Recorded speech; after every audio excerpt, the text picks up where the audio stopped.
भाजपच्या राजकारणातला महाराष्ट्रातला एक प्रमुख चेहरा मात्र सध्या हे दिल्लीमध्ये रमलेत. केंद्राच्या राजकारणामध्ये ते आता मुरलेत. मात्र राज्यातल्या निवडणुकांच्या वादळी वातावरणात ते सध्या राज्यामध्ये तळ ठोकून आहेत. अमित शहांचे निकटवर्तीय, महाराष्ट्रातले माजी मंत्री, भारतीय जनता पक्षाचे राष्ट्रीय महासचिव आणि बिहारचे प्रभारी विनोद तावडे आज आहेत झी 24 तासच्या जाहीर सभेतले पाहुणे. तेव्हा स्वागत करूया आपण विनोदजींचं. स्वागत सर तुमचं. उद्धवजींनी त्या जनादेशाशी गद्दारी केली तर हे आता मतभेदाच्या पलीकडे मनभेदापर्यंत गेलंय. घडूळ म्हणजे ज्यावेळी मी मध्य प्रदेश, छत्तीसगड, बिहार मध्ये फिरतो तर लोक म्हणतात की क्या हो गया महाराष्ट्र को, असं लोक विचारतात. मला वाटतं की हे महाराष्ट्राचं राजकारण असं कधीच नव्हतं की बटेंगे तो कटेंगे. हे महाराष्ट्रालाही लागू आहे. त्यांचे जर विचार पाहिले तर ते महाविकास आघाडीपेक्षा महायुतीच्या जवळचेच आहेत. विनोदजी, तुम्ही आता प्रचाराच्या रणधुमाळीमध्ये उतरलेला आहात आणि वेगवेगळ्या ठिकाणी जाऊन प्रचार सभा घेत असाल. तिथे जशी तुम्ही भूमिका मांडता पक्षाची आणि एकंदरीतच पुढची रणनीती, याविषयी आमच्याही जाहीर सभेमध्ये तुम्हाला भूमिका मांडायची आहे. मात्र त्यासाठी थोडा लिमिटेड वेळ आहे. 2 मिनिटांमध्ये आपल्याला भूमिका मांडायची. यावेळच्या ज्या विधानसभा निवडणुका आता 20 तारखेला मतदान होणार आहे, एक तर सुरुवातीला मला असं वाटतं की एक महिन्याभरापूर्वी माहोल असा होता की लोकसभेला जे काही मतदान झालं ते जर पाहिलं तर महायुतीवर महाविकास आघाडी कुरघोडी करेल असं चित्र होतं. पण मला असं वाटतं की महायुतीने पॉलिटिक्स ऑफ डायरेक्ट बेनिफिट आणि पॉलिटिक्स ऑफ इनडायरेक्ट बेनिफिट, अप्रत्यक्ष लाभाचं राजकारण, प्रत्यक्ष लाभाचं राजकारण. अप्रत्यक्ष लाभ म्हणजे इनडायरेक्ट बेनिफिट काय तर रस्ते, मेट्रो, वंदे भारत, पिण्याच्या पाण्याची रचना वगैरे वगैरे असं हा इनडायरेक्ट बेनिफिट आहे. म्हणजे माननीय अटल बिहारींनी प्रधानमंत्री ग्राम सडक योजना सुरू केली तर त्यावेळी असं झालं की गावापर्यंत डांबरी रस्ता पोचला असं झालं नाही. तर रस्ता पोचल्यामुळे लांब असणाऱ्या शाळेमध्ये मुलं शिकायला जायला लागली. एसटीने सिरियस झालेला पेशंट आधी डोलीतनं जायचा आणि अर्ध्या वाटेत प्राण सोडायचा तर परत बॉडी आणायची. आता तो हॉस्पिटलला पोचायला लागला आणि शेतकऱ्याचा शेतमाल तर डायरेक्ट मार्केटला लवकर पोचतो. पेरिशेबल गुड्स जे असतात ते. आता हा इनडायरेक्ट बेनिफिट आहे. तसं प्रत्यक्ष फायदा लाभ जो आहे म्हणजे डायरेक्ट बेनिफिट जो आहे, लाडकी बहीण योजना आहे, शेतकऱ्याला 0 विजेचं बिल आहे, शेतकऱ्याला 12,000 रुपये खात्यात जाणं आहे, उज्ज्वला गॅस योजना आहे. तर या पॉलिटिक्स ऑफ इनडायरेक्ट बेनिफिट आणि डायरेक्ट बेनिफिटचा प्रॉपर मेळ हा महायुतीच्या एकनाथ शिंदे, देवेंद्र फडणवीस आणि अजितदादांनी घातल्यामुळे एक पॉझिटिव्ह माहोल हा नंतर सुरू झाला. त्यात हरियाणाच्या विजयाने तर भर घातली आणि आजचं चित्र असं दिसतंय. अजून एक 4-5 दिवस प्रचाराचे उरले आहेत पण एक क्लिअर मेजॉरिटी 160-165 पर्यंत महायुती पोचेल असं आजचं वातावरण आहे. आणि याचं कारण असं आहे की जनतेला विकास हवा आहे, शब्द पाळणारी माणसं पाहिजेत आणि ती महायुतीमध्ये नक्की ते नेतृत्व त्यांना दिसतंय. आणि म्हणून मला असं वाटतं की महायुती या विधानसभेमध्ये एक भक्कम सरकार बनवण्याच्या दिशेला आहे. तुम्ही खरं तर राजकीय ध्येय धोरणं पक्षाची ठरवता आहातच, संघटनात्मक बांधणी आपण करताय.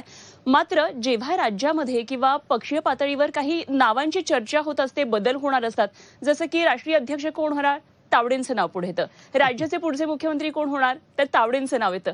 तर असं सतत तावडेंचं नाव का पुढे येतं? एखाद्या व्यक्तीविषयी प्रेम हे स्वाभाविकपणे असू शकतं. त्या प्रेमापोटी काही जणांना वाटतं, सगळ्यांना वाटतं असं नाही आहे. पण मी नेहमीच म्हणतो की भाजपमध्ये सध्या ज्या नावाची चर्चा असते ते होत नाही. हे राजस्थान, मध्य प्रदेश, छत्तीसगडला आपण पाहिलंय. ते माझ्यापुरतं तर नक्की आहे की चर्चा असेल तर 100% होणार नाही असं मी म्हणतो. जर महायुतीची तुम्हाला गरज लागली म्हणजे 2019ला काय झालं तर राजकारणाची पूर्ण दिशा बदलली, सगळं बदललं. म्हणजे उद्धव ठाकरे म्हणजे शिवसेना जी तुमची मित्रपक्ष होती ती उद्धव ठाकरे तुमच्यापासून लांब गेले, अजित पवार तुमच्या सोबत आले, हे सगळं झालं. आता जर तुम्हाला गरज वाटली तर उद्धव ठाकरेंना तुम्ही सत्तेसाठी सोबत घ्याल का? गणितात चित्र दिसतंय की महायुतीला स्पष्ट बहुमत आहे. 2019ला जे झालं ना की भाजप शिवसेना युती होती आणि जनादेश त्या युतीला मिळाला होता. अशा वेळी उद्धवजींनी त्या जनादेशाशी गद्दारी केली. त्यानंतर ज्या प्रकारची वक्तव्य त्या पक्षाकडे सगळी येत गेली, तर हे आता मतभेदाच्या पलीकडे मनभेदापर्यंत गेलंय. त्यामुळे इतकं सहजपणे एकत्र होणार नाही. अगदीच राजकीय अपरिहार्यता असेल तर राजकारणात काही होतं, पण असं मला आज चित्र दिसत नाही की असं काही एकत्र येणं होईल. पण आजही भाजपमधील काही जुने जाणते नेते आजही म्हणतात की जे बिघडलंय ते दुरुस्त होऊ शकतं आणि हीच ती वेळ आहे. तर ही वेळ आहे का ती? तुम्हाला काय वाटतं? नाही, मला वाटतं की ज्या पद्धतीने उद्धवजींनी हिंदुत्वाला विरोध करणाऱ्या काँग्रेस बरोबर, सावरकरांना विरोध करणाऱ्या काँग्रेस बरोबर, राम मंदिराला विरोध करणाऱ्या काँग्रेस बरोबर गेले, अशावेळी मला असं वाटतं की हिंदुत्व या बेसवर काम करणाऱ्या भाजपच्या सोबत जर त्यांना यायचं असेल तर बरीच ऍडजस्टमेंट त्यांना करावी लागेल. आणि ते जर ते करणार असतील तर काहीच अडचण नसते, पण आता तसं चित्र दिसत नाही. कुठल्या आधारावरती उद्धव ठाकरे परत येऊ शकतात? तर हिंदुत्व आणि आयडिओलॉजी असं तुम्ही म्हणताय. म्हणजे आयडिओलॉजिकल डिफरन्सेस आहेत म्हणून शिवसेना तुमच्यापासून उद्धव ठाकरे दूर गेले. मग असा कुठला आयडिओलॉजिकल बेस होता की अजित पवारांना सोबत घ्यावं लागलं आणि कुठल्या कॉमन प्रोग्रामवरती त्यांना तुम्ही सोबत घेतलं? मला वाटतं की अजितदादांना जे महायुती सरकारमध्ये घेतलं त्याचं पहिलं प्रमुख कारण हे आहे की एकनाथ शिंदे त्यांच्या सहकाऱ्यांसोबत जे आले ते आम्ही 150 पर्यंत पोहोचलो. म्हणजे 145 पेक्षा 5 फक्त आमदार जास्त होते. हे सरकार फार टिकाऊ नसतं. 5ची मेजॉरिटी, त्यात एक 40-42 जोडल्यानंतर 190 आम्ही झालो. तर एक भक्कम सरकार आलं. त्या सरकारला पॉझिटिव्ह काही चांगले निर्णय, राज्याच्या विकासाच्या गोष्टी करायला संधी मिळते. एक चांगला भक्कम पाठिंबा असणारं सरकार ते मानलं जातं. आणि त्यामुळे मला असं वाटतं की अजितदादांचं त्यावेळेचं येणं हे महाराष्ट्राच्या हितासाठी खूप आवश्यक होतं. बरेच विरोधक असं म्हणतात की आत्ता जी भाजप आहे, अमित शहा मोदींची भाजप, ती प्रचंड आक्रमक आहे. तिच्यामुळे महाराष्ट्रातलं, खास करून आपण बोलायचं झालं तर ही स्थिती जी आहे ती अनेक उद्धव ठाकरे स्वतः म्हणतात की मुंडे महाजनांची, तुमचंही ते नाव घेतात. हे जर का असते, गडकरींचं सुद्धा असेल, त्यांच्याशी संवाद जो होता तो ह्या ज्या पिढीतल्या आत्ताचे जे नेते आहेत महाराष्ट्रातले त्यांच्यामुळे नसल्यामुळे ही अवस्था आहे, ही झालेली आहे. तर कुठेतरी आपण याच्याबद्दल काय म्हणाल? 2 गोष्टी आहेत. एक तर 2019ला माननीय उद्धवजींनी ज्या पद्धतीने निर्णय घेतला, ही शुद्ध जनादेशाशी गद्दारी होती. हे कल्पनेच्या पलीकडेच होतं. माननीय शिवसेना प्रमुख बाळासाहेब ठाकरेंचं म्हणणं होतं की मी काँग्रेसबरोबर कधीच जाणार नाही, जायची वेळ आली तर मी शिवसेना विसर्जित करेन. हे बाळासाहेबांचं मत आहे आणि त्यांच्याच पावलावर चालणारे आपण काय निर्णय घेतो आहोत हे मला असं वाटतं की खूपच अनपेक्षित होतं. आणि त्यानंतर ज्या गोष्टी होत गेल्या त्यासाठी तुम्हाला शरद पवार साहेब वापरतील, काँग्रेसचे वापरतील, पण आपण ठरवलं पाहिजे की आपण वापरले जाणार का नाही. म्हणजे राजकीय दृष्ट्या वेगळं होऊन सुद्धा तुम्ही चांगल्या पद्धतीने संबंध ठेवून करू शकता. म्हणजे मला आठवतं मी विरोधी पक्ष नेता होतो. मी सभागृहामध्ये विलासराव देशमुख, अजितदादा, तटकरे यांच्यावर तुटून पडायचो. पण जेवणाची सुट्टी झाली तर कधी कधी विलासरावांच्या केबिनला जेवायचो, कधी तटकरे माझ्याकडे येऊन जेवायचे. व्यक्तिगत पर्सनल काहीच नसायचं. राजकीय मात्र अजिबात कॉम्प्रोमाइज करायचं नाही. ना ते करायचे ना आम्ही करायचो. मला वाटतं हे जे महाराष्ट्रातली एक प्रगल्भ राजकारण जे होतं ते सध्या कमी दिसतंय. आणि ते जर नीट व्हायचं असेल तर पुढच्या 5 वर्षात एक महायुतीचं भक्कम सरकार आलं. आपली आपली राजकीय भूमिका घ्या आणि त्या भूमिकेवर तुम्ही बोला, त्यातून पुढे जाता येईल असं माझं मत आहे. पण घडूळ म्हणजे ज्यावेळी मी मध्य प्रदेश, छत्तीसगड, बिहार मध्ये फिरतो ते लोक म्हणतात की क्या हो गया महाराष्ट्र को, असं लोक विचारतात. पण याला जबाबदार कोण? हे सगळं सुरुवात तर प्रामाणिकपणे सांगायचं, शिवसेनेने जनादेशाशी गद्दारी करण्याचा जो निर्णय उद्धवजींनी घेतला तिथून सुरुवात झाली. सकाळी 9ला भांडुपला बांग होते, तुम्ही सगळी ती चालवता, त्याला उत्तरं येतात, सगळ्या प्राण्यांची नावं घेऊन झाली. मला वाटतं की हे महाराष्ट्राचं राजकारण असं कधीच नव्हतं. आज महायुतीमधल्या अनेक नेत्यांमध्ये खटके उडताना दिसतात, अंतर्गत वाद होत असतात. एका बाजूला आपण असं म्हणताय की भक्कम सरकार आहे, पण दुसऱ्या बाजूला जनतेला तुमच्याच महायुतीमध्ये अनेक खटके उडताना दिसतात. त्या संपूर्ण परिस्थितीकडे तुम्ही कशा प्रकारे बघता? अनेक खटके वगैरे काही नाही. अजितदादांनी बटेंगे तो कटेंगेला म्हटलं. आज पंकजाताई त्याच्यावर बोलल्या, जे मला पंकजाताईंचं म्हणणं अजिबात मान्य नाही आहे. आता अजितदादा, एकनाथ शिंदे, देवेंद्र फडणवीस आम्ही सगळे बसून जागा वाटप केलं.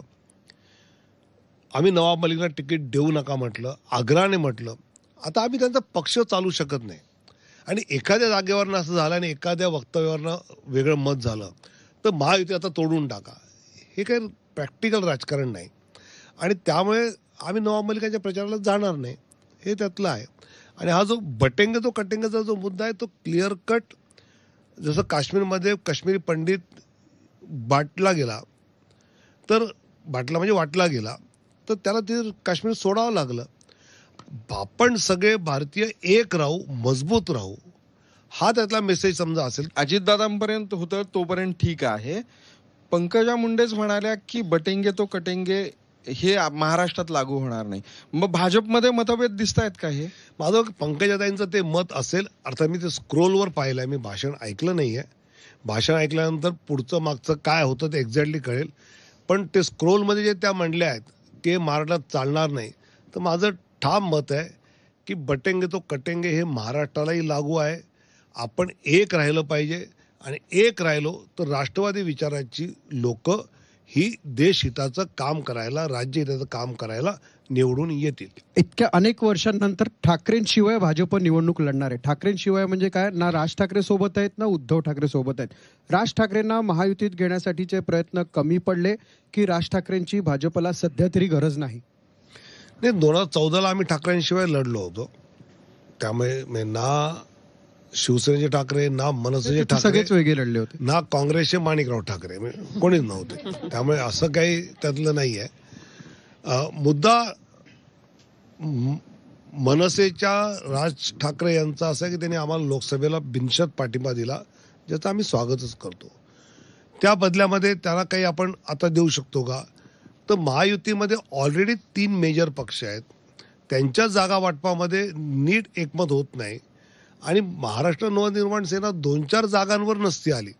तो पक्ष मोठा आहे, राजसाहेबांचं एक वेगळं अपील आहे.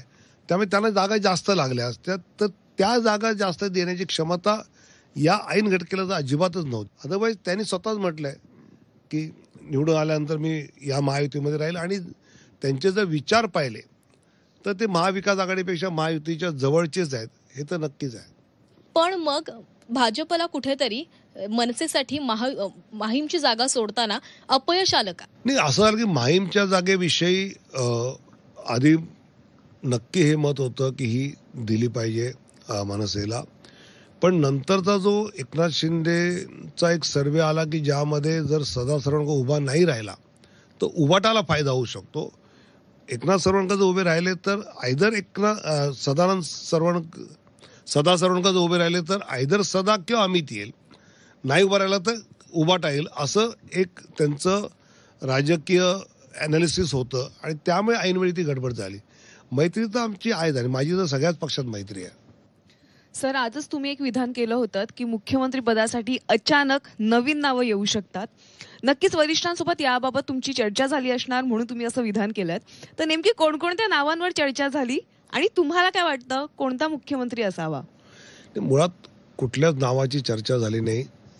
मुख्यमंत्री कोण असावा हे आम्ही निवडणुकांच्या निकालानंतर एकनाथ शिंदे, देवेंद्र फडणवीस, अजितदादा आणि केंद्रीय नेतृत्व बसून ठरवणार आहे. मी राजस्थान, मध्य प्रदेश, छत्तीसगड, ओरिसाच्या मुख्यमंत्र्यांची जी नावं सांगितली ती अशी अचानक आली, जी चर्चेतच नव्हती. पण काही ठिकाणी रिपीट पण झाली आहे. तर मी हे रिपीट झाली जे म्हणतो ते कोणी दाखवत नाही, कोणी सांगत नाही. नवीन आली हे मात्र जरा लवकर स्क्रोल होतं, पण दॅट इज न्यूज. पण आत्ता तरी ठरलंय की निवडणुका महायुती एकनाथ शिंदेच्या नेतृत्वाखाली लढेल. मुख्यमंत्र्याचं नाव हे निकालानंतर हे 3 नेते आणि केंद्रीय भाजपचं नेतृत्व बसून ठरवतील आणि त्यातही काही अडचण येणार नाही. विनोद तावडे आणि देवेंद्र फडणवीस हे राजकीय प्रतिस्पर्धी असल्याची नेहमी चर्चा असते. काय वाटतं, विनोद तावडेंची मुख्यमंत्री पदाची खुर्ची फडणवीसांमुळे पुढे गेली? ते मुळात मला असं वाटतं की यामुळे पुढे गेली का त्यामुळे पुढे गेली असं नसतं. भारतीय जनता पक्षाचं नेतृत्व त्या पदासाठी अधिक उपयोगी कोण आहे याचा निर्णय त्यातला घेत असतं आणि त्या पद्धतीने ते पुढे होत असतं. आता मला केंद्रामध्ये ज्या पद्धतीची कामं मिळाली आहे, जी जबाबदारी मिळाली आहे, मिशन मिळालं आहे, हिंदी हार्टलँडमध्ये उत्तर प्रदेशला भाजपचा मुख्यमंत्री आहे, हरियाणा आहे, राजस्थान आहे, मध्य प्रदेश आहे, छत्तीसगड आहे. फक्त बिहारमध्ये भाजपचा मुख्यमंत्री झाला नाही. तर त्याची जबाबदारी येणं की तिथे आपण यश मिळवून दिलं पाहिजे. म्हणजे मला आठवतं की मला ज्यावेळी माननीय पंतप्रधानांनी बोलवलं आणि सांगितलं की तू आता बिहारचं काम बघायचं आहे हरियाणाच्या ऐवजी, तर म्हटलं एकदम अचानक ते म्हटले तिथे आता निवडणुका आहेत आणि बहुधा नितीश कुमारही लालू यादवांबरोबर जाणार आहेत. ते एक मोठं आव्हान आपल्याला उभं राहील. तर तिथून आल्यानंतर एक मोठं आव्हान, एक मोठी मिशन जर मला मिळालं आहे तर मला वाटतं ते काम करण्यातली सुद्धा एक वेगळी मजा आहे. जरांगे पाटील जे आहेत ते फक्त आणि फक्त फडणवीस यांनाच टार्गेट करत असताना पक्षातले इतर लोक मात्र ज्या मराठा नेता सुद्धा असतील ते मात्र फारसं त्यांना काउंटर करताना दिसत नाहीत. ते मला असं वाटतं त्यात काउंटर होत असतं, पण ज्या पद्धतीने ते उचललं गेलं पाहिजे तर ते त्याच नाही झालं तर वास्तव आहेच. यालाच एक पॅरलल असं आहे की राज्याचे मुख्यमंत्री एकनाथ शिंदे, उपमुख्यमंत्री देवेंद्र फडणवीस आणि अजित पवार आहेत. भाजपमधून पण दुबक्या आवाजात ही चर्चा असते की नेमकं भाजपलाच टार्गेट का केलं जातंय, सरकारमधूनच छुपी रसद जरांगेंना पुरवली जाते का, असाही प्रश्न उपस्थित केला जातो. ते मला असं वाटतं की सरकारकडे मागणी करणारं आंदोलन चालू असेल तर सरकारकडनं काही रसद वगैरे त्यातले पुरत नाही. ते राजेश टोपेच्या कारखान्यावरचे कर्मचारी होते, त्यांनी मागे पण असे उभे राहिले होते. राजेश टोपेने त्यांचं आंदोलन मागे घ्यायला लावलं होतं उद्धवजी सीएम असताना. हे सगळं वास्तव सगळ्यांना माहिती आहे. त्यामुळे कोण कुठलं काय आहे हे काही फार त्यातलं वेगळं सांगायची गरज नाही. एकनाथ खडसे जे ज्येष्ठ नेते आहेत त्यांचा भाजप प्रवेश कुणामुळे थांबवला? मला वाटतं की ज्यावेळी तो प्रवेश येण्याचं नक्की झालं, सगळं ठरलं, तर नाथाभाऊंचा आग्रह होता की हा प्रवेश महाराष्ट्रात आपण करूया. त्या तारखांना वेळ गेला आणि मग लोकसभा घोषित झाली आणि मग प्रक्रिया सुरू झाली. तर एका स्टेजला बावनकुळे साहेब आणि नाथाभाऊ असं यांना वाटलं की तिथे ऑलरेडी नाथाभाऊंनी पक्ष सोडल्यानंतर भाजपची एक बूथपर्यंत फळी तयार होती. नाथाभाऊ आल्यानंतर त्यांची सुद्धा ते जननेता त्यांची एक फळी आहे. तर ह्या दोन फळी एकत्र काम करतील का एकत्र पुन्हा लोकसभेच्या ऐन तोंडावर 12 दिवसावर प्रॉब्लेम होईल. तर मग नाथाभाऊंचा आग्रह म्हटलं की आपण असं करू, थोडं नंतर करू. आणि त्यांनी रक्षाताईंचं काम केलं. रक्षाताई निवडून आल्या, मंत्री पण झाल्या. आणि त्यानंतर ज्यावेळी नाथाभाऊंचं बीजेपीमध्ये येणं करायचं होतं ते थोडं लांबत गेलं. पण आता त्यांची कन्या रोहिणीताई ही राष्ट्रवादीकडे निवडणूक लढवते आहे. तर आता पुन्हा मग येण्यापेक्षा थोडं थांबू असा निर्णय घेतला.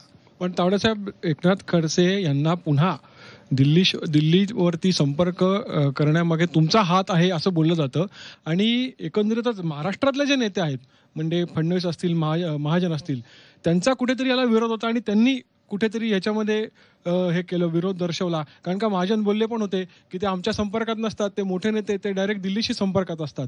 तर हे कुठे हे कसलं राजकारण आहे म्हणजे पक्षांतर्गत? मुळात केंद्रातला नेतृत्व कुठलाही निर्णय हा राज्यातल्या नेतृत्वाशी चर्चा करूनच घेतो. इंडिपेंडंट काही इथे काँग्रेससारखं थोपलं जात नाही.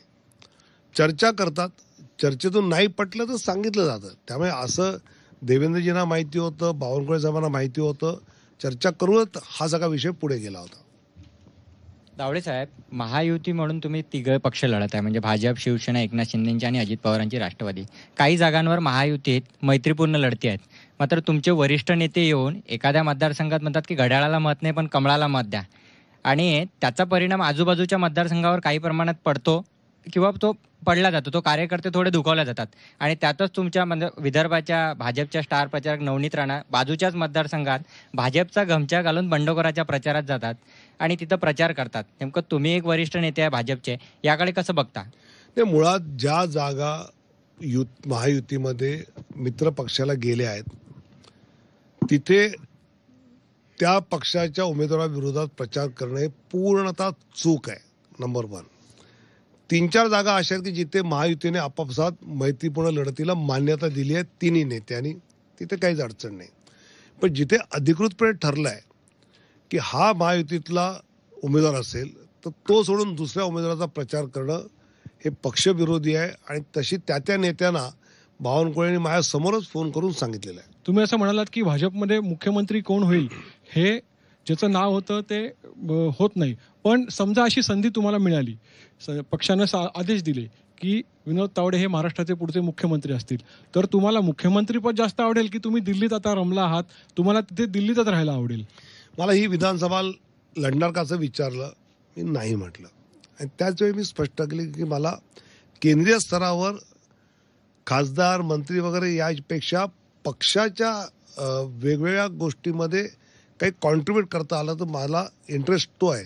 मी 20 वर्ष आमदार होतो, 9 खात्यांचा मंत्री होतो. जी 9 खाती माझ्या आधी म्हणजे 14च्या आधी 9 मंत्री सांभाळायचे, ते मी एकटा सांभाळत होतो. माझ्या नंतर सुद्धा 19 नंतर सुद्धा 8 मंत्र्यांमध्ये ती खाती वाटली गेली होती. तर एवढं पक्षाकडनं मिळालेलं आहे. तर आता आपण राज्यस्तरावर पक्षाला काही ज्या गोष्टी कराव्याशा वाटत आहेत, बिहारमधली निवडणूक असेल, बाकी 4 गोष्टी असेल, त्यात आपण अधिक वेळ द्यावा असं मला मनापासून वाटतं आणि त्याचा मला आनंद पण आहे. भावी राष्ट्रीय अध्यक्ष आमच्या समोर बसलेला असं आम्ही पुन्हा चर्चा आहे तर नक्की होत नाही, काय काळजी करू नका. पछाडलेला तर काही 9 वाजता जे बोलतात पुढचा चित्रपट आहे सैराट. कारण कोण कुठे काय कुठे कसं काहीच त्यातलं पिंजरा. काँग्रेसच्या या सगळ्या पिंजऱ्यात ते अडकले आहेत ना. तो मी नव्हेच. कारण ते कुठलीही गोष्ट करतात आणि ते त्यातले नसतातच. अधांतर सगळंच.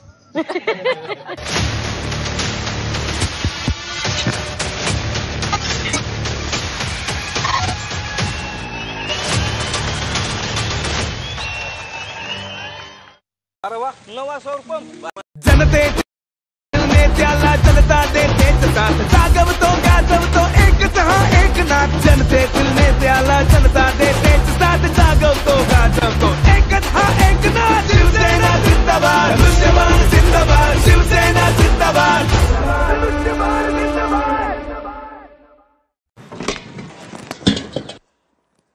आल्या गेल्याची भूताखेताची रस्त्यावरच्या माणसाची दृष्ट नको लागायला बाबा. वय बाजूला. अरे आपल्या माणसाची दृष्ट काढायला पाहिजे. वर्षातनं 3 सिलेंडर मोफत येतात आमासनी.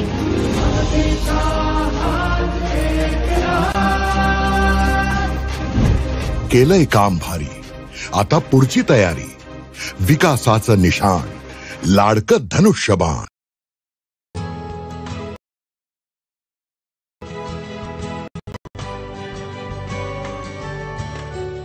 किसान भारत मोठे कृषी प्रदर्शन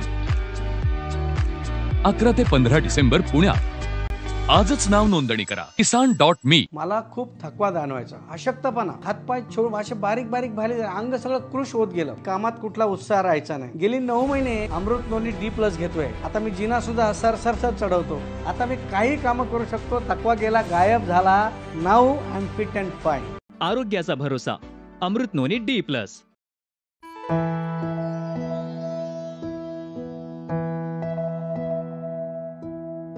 आनंदी आनंद राही भरून, ताई साठी भाई उभा माया घेऊन. एकनाथ भाऊ राया येतो धावून, लाडका तो भाऊ मी त्याची बहीण. लाडका तो भाऊ मी त्याची बहीण. सादर आहे लोकमान्य दुर्गा शक्ती योजना, जी देते तुमच्या गुंतवणुकीवर 10.25% परतावा, तेही फक्त 18 महिन्यांमध्ये. सोबत 1 लाखापर्यंत व्यक्तिगत अपघाती विमा विनामूल्य उपलब्ध. अधिक माहितीसाठी आजच कॉल करा 1800-212-4050. फक्त सभासदांकरिता. अटी लागू. लोकमान्य, जिथं पैसा वाढतो आणि नातं वृद्धिंगत होतं. पोरगी लहानपणापासून सांगते बर का, मी डॉक्टर होणार.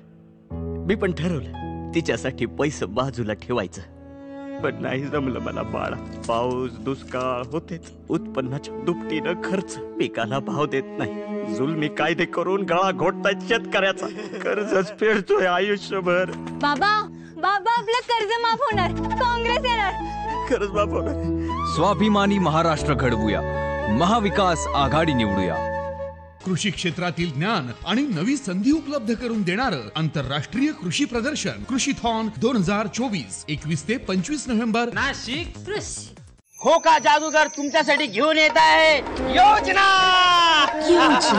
योजना खोक्यामधून लोकांसाठी काय निघणार ससा आता निघणार ससा गाजर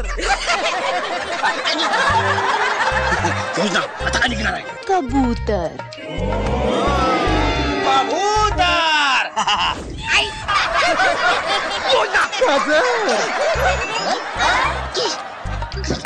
जुमलेबाजांना तडीपार करणार बाळासाहेबांची मशाल येणार शिवसेना उद्धव बाळासाहेब ठाकरे निशाणी मशाल सादर आहे लोकमान्य दुर्गा शक्ती योजना जी देते तुमच्या गुंतवणुकीवर 10.25% परतावा तेही फक्त 18 महिन्यांमध्ये सोबत 1 लाखापर्यंत व्यक्तिगत अपघाती विमा विनामूल्य उपलब्ध अधिक माहितीसाठी आजच कॉल करा 1800-212-4050 फक्त सभासदांकरिता अटी लागू लोकमान्य जिथं पैसा वाढतो आणि नातं वृद्धिंगत होतं. साहेबांचा शब्द आहे निवडून येतात 100 दिवसाच्या आत दर एक शेतकऱ्याला मिळणार 3 लाखापर्यंतची कर्जमाफी कांदा कापूस सोया आणि दुधाला मिळणार योग्य भाव.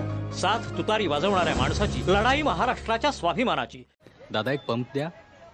हा घ्या. ओरिजिनल वाला द्या ना. तो जो आहे पिढ्यानपिढ्या जुना तो ज्यावर आहे सर्वांचा भरोसा.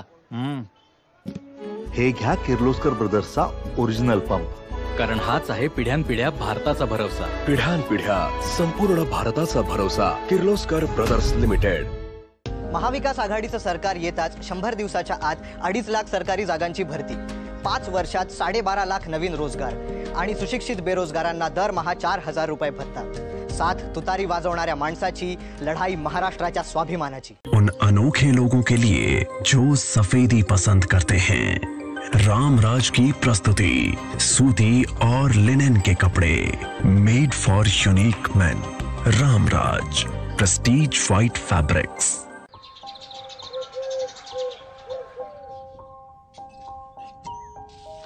एवढी मेहनत करतोय खरं पण पिकाला भाव मिळेल का. कांदा जाईतच सडला आणि टमाटे जनावरांना घातले.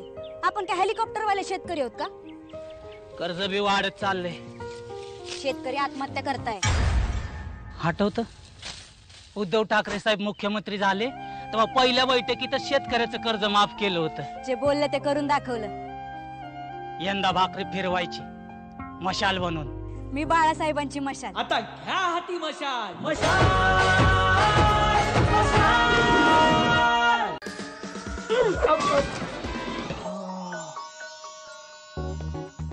इस जोड़ का तो पता नहीं लेकिन इस जोड़ का कोई तोड़ नहीं.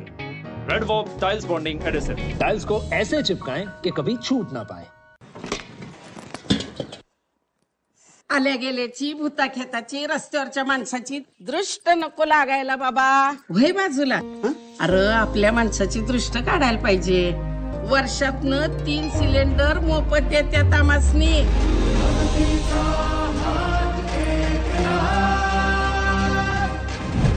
केलंय काम भारी आता पुढची तयारी विकासाचं निशाण लाडकं धनुष्यबाण. घरी आणा उत्कृष्ट क्वालिटीने निवडलेल्या 100% चणा डाळीने बनलेलं सम्राट बेसन. सम्राट बेसन चवीचं सेलिब्रेशन. लाडकी बहीण माझी लाडका युवा सगळ्यांपुढे अपुला शेतकरी हवा.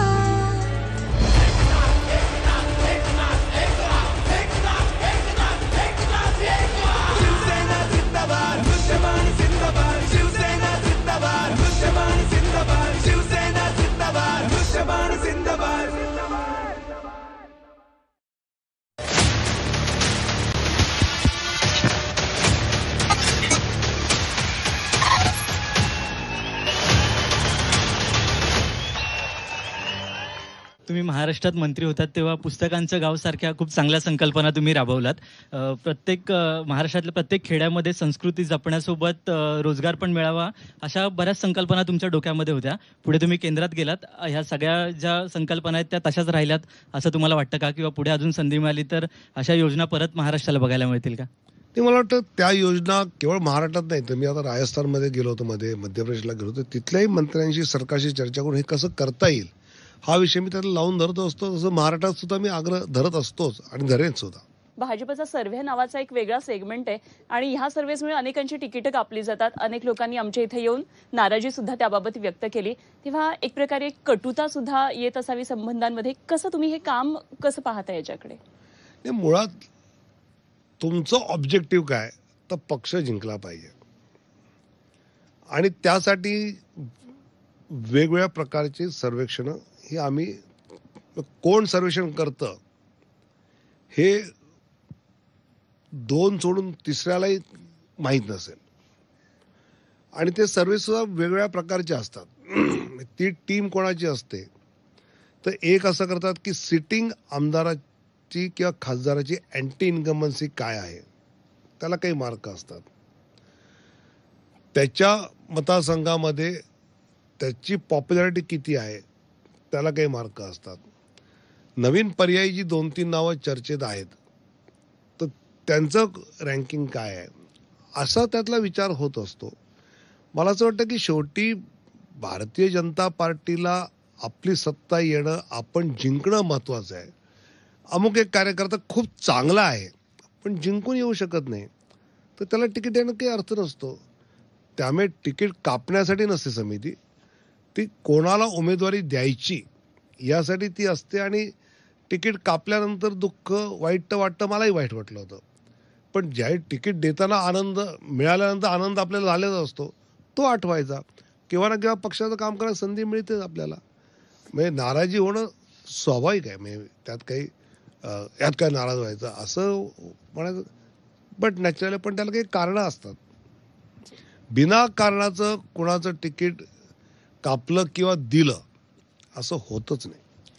विनोदजी, तुम्ही असं म्हणालात की काही उमेदवारांची तिकीटं कापली गेली, नाराज होण्याचं कारण नाही, पण सध्याच्या निवडणुकीमध्ये आपण बघितलं तर पक्षानं तिकीट दिलं नाही म्हणून अपक्ष उमेदवारी अर्ज भरला. अगदी आपण बोरिवलीमध्ये पण बघितलंय, गोपाळ शेट्टी अपक्ष म्हणून उभे राहिलेले आहेत. यामुळे मतविभाजनाचा जो टक्का आहे तो वाढणार आहे, त्यामुळे कसा फटका बसू शकतोय का, तुम्ही कसं बघताय सगळ्याकडे? ज्यावेळी महायुती होते ना त्यावेळी काय होतं की त्या पक्षाला लढायला जागा कमी होतात आणि मग थोडी आघाडी युती झाली की ती एक थोडी नाराजी त्यातली होते. 2014ला आम्ही सगळ्या जागा लढलो तर अजिबात नाराजी नव्हती त्याच्यामध्ये. तर हे होत असतं. जसं गोपाळ शेट्टीने बोरिवलीमधला फॉर्म भरला, मग आमच्या गाठीभेटीनंतर त्यांनी मागे घेतला, तो काही त्यांना स्वतःला काही हवं होतं असं नाही, तर स्थानिकचा त्यांचा मुद्दा होता. पण काही जणांचा स्वतःचा मुद्दा खूप आग्रहाचा असतो, त्यामुळे पक्ष बदलतात आणि निवडणूक लढवतात. मला असं वाटतं की अशा सगळ्यांसमोर निवडणूक लढवणं हेच ध्येय असतं. निवडणूक न लढवता सुद्धा मी राजकारणात काही करू शकतो असं ज्यांना वाटतं ते अशी बंडखोरी नॉर्मली करत नाहीत. गुजरात आणि मध्य प्रदेशात भाजपनं खूप मोठ्या प्रमाणात प्रयोग केले, केंद्रीय मंत्र्यांना, खासदारांना विधानसभेत पाठवलं, पण असा कुठलाही प्रयोग महाराष्ट्रात झाला नाही. महाराष्ट्रात नेमकं का, म्हणजे भाजपनं हे प्रयोग करण्यासाठी का मागे, किंवा भाजपनं पुढे हे प्रयोग कंटिन्यू महाराष्ट्रात का केले नाही? मुळात महाराष्ट्रामध्ये आज जे संसदेमध्ये 9 खासदार आहेत त्यातलं कोणी खाली आणण्यासारखं नव्हतंच.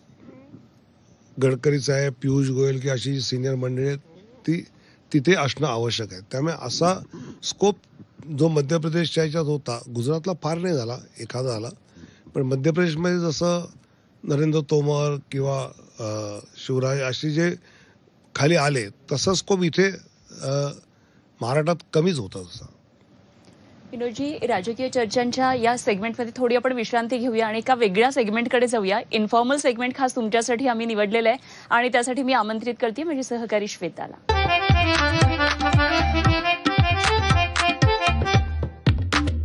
तुम्ही सांस्कृतिक कार्यमंत्री सुद्धा होतात, क्रीडा खातं सुद्धा तुम्ही सांभाळलेलं आहे, कारण अधिवेशनामध्ये आम्ही पाहिलं होतं छोटासा ब्रेक घेऊन तुम्ही सामना सुद्धा खेळवलेला होता आणि त्याला खूप चर्चा झाली होती, सगळ्यांनी खूप आनंद व्यक्त केला होता.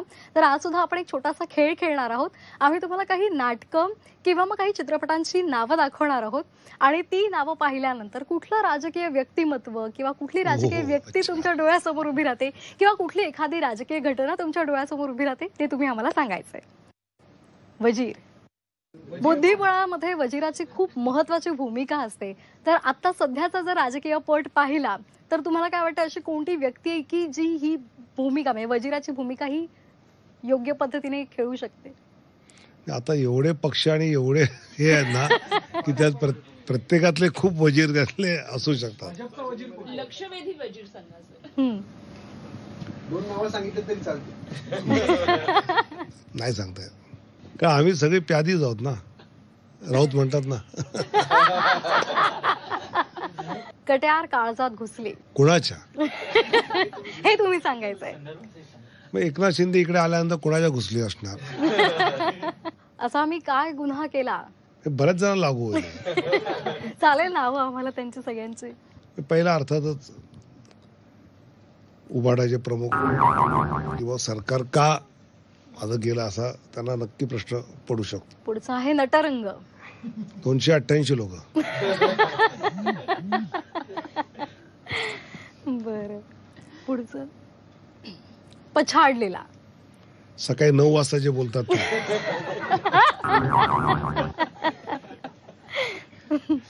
दुनियादारी. माननीय शरद पवार साहेब पुरे दुनियेतली सगळ्या गोष्टी करत असतात. या अर्थाने ते दुनियादारी त्यांची सुरू असते आणि जी समोरच्याला कळतच नाही काय असते. लय भारी. एकनाथ शिंदे. ओ वा वा वा वा वा वा. शिवसेना पक्षामधना हिंदुत्वाच्या विचारावर आमदार गोळा करून आणणं आणि पक्ष प्रमुखाला न कळता इतकं सक्सेसफुल हे करणं, मला असं वाटतं की ती विचाराची कमिटमेंटच हे करू शकते. पुढचा चित्रपट आहे सैराट. सगळे सैराट झालेत आता. आता मतदार सैराट झाले हे खरंय. कारण कोण कुठे काय कुठे कसं काहीच त्यातलं, पण मतदाराला जास्त लागू आहे. पिंजरा. तुम्ही सारखं उद्योजींवरच का करताय? तुमच्या मनात उद्योजी आहेत सर. अजून कुठेतरी उद्योजी आहेत. काँग्रेसच्या या सगळ्या पिंजऱ्यात ते अडकले आहेत ना शरद पवार साहेबांच्या ह्याच्यात. त्यामुळे मला ते वाटतं. अदरवाईज उद्योजी म्हणजे चांगले मित्र आहेत. सोंगाड्या. तुम्हाला म्हणायचं देवेंद्र फडणवीस, कारण ते वेश बदलून जायचे, पण तो सोंगाड्या पॉझिटिव्ह कारणासाठी असतो. एकनाथ शिंदेना आपल्याबरोबर येणं, एकत्र करणं, त्यामुळे वेश बदलून भेटीगाठी करणं असं त्यांनी त्यावेळी केलं होतं. त्याला धरूनही असेल. तो मी नव्हेच. गाजलेली यातली भूमिका. हे तर माहितीच आहे त्याला, पण शरद पवार साहेबांना जास्त लागू आहे. कारण ते कुठलीही गोष्ट करतात आणि ते त्यातले नसतातच. त्याला बुद्धिमत्ता लागते, राजकीय चातुर्य लागतं, असं सोपं नाही ते. अशी पाखरे येते. आता तर कोण कुठे येतोय कुठे जातोय काहीच कळत नाही. त्यामुळे जे सगळे इकडे तिकडे गेलेले त्या सगळ्यांना लागू आहे. अश्रूंची झाली फुले.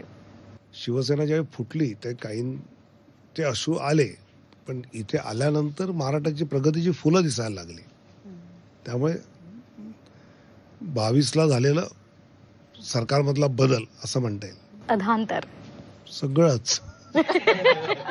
सध्याचं राजकारण पण पूर्ण अधांतर, एकदम सगळं अधांतरी आहे. इच्छा माझी पुरी करा. आता सध्या भाजपकडे अनेकांच्या इच्छा 7-8 जणांना लागू आहे. सगळ्यांच्याच इच्छा आहेत ना. जे झाल्यात त्यांच्या इच्छा आहेत, नाही झाल्यात त्यांच्या इच्छा आहेत. त्यामुळे 6 पक्षांचे जे नेते आहेत त्यांची इच्छा आहेच. सर, मन की बात या सेगमेंटमध्ये आपण खूप दिलखुलास उत्तरं दिली, त्याबद्दल धन्यवाद. या कार्यक्रमाचे पुढचे सूत्र मी अनुपमा यांच्याकडे देते. अवघड पेपर होता सरांना. पेपर अवघड गेलाय, पण तुम्ही माजी शिक्षण मंत्री होता त्यामुळे पेपर एकदम झकास सोडवलेला आहे असं म्हणायला हरकत नाही. आणि तुम्ही खूप छान सगळ्या प्रश्नांची आमच्या उत्तरं दिली. सर्व राजकीय चर्चांना सुद्धा तुम्ही मनमोकळेपणानं उत्तरं दिलीत. आज ही 24 तासच्या जाहीर सभेत आल्याबद्दल मनापासून धन्यवाद.